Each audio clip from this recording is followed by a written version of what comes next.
More tonight about the woman charged with driving under the influence when her car left the road, killing a woman and her 5-year-old granddaughter in Timonium on Monday.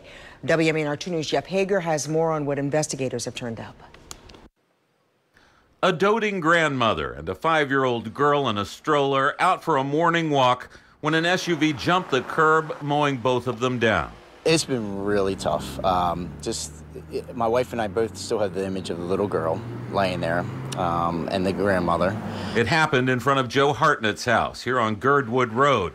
And that's where he encountered the driver, 22-year-old Callie Schwartzman. She was just in shock, but yet again, she had the awareness to tell me that her power steering was out, which that's from what I hear, that's not the case. She was under the influence. So she was not completely out of her mind. She was a quick thinker, but she was also screaming and yelling and kneeling, and then the male passenger with her, he was kind of in a daze.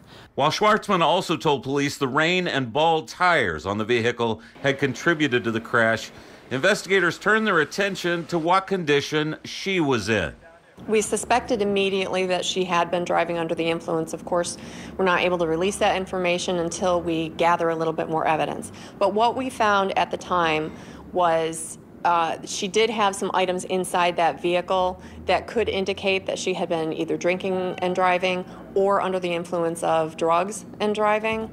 According to charging documents, Schwartzman told police she was on her way to a methadone clinic at the time of the crash, and the former addict had overdosed 4 times in 4 years before seeking help.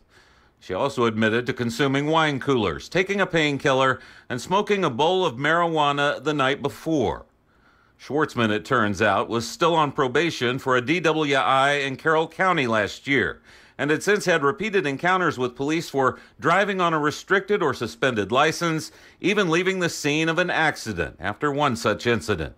And I think it begs the question, did the judicial system do enough based on the things that she has done in the past or been charged with in the past or convicted of in the past to prevent what happened on Monday?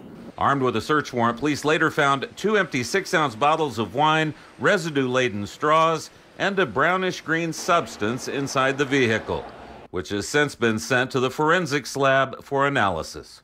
In Baltimore County, Jeff Hager, WMAR 2 News.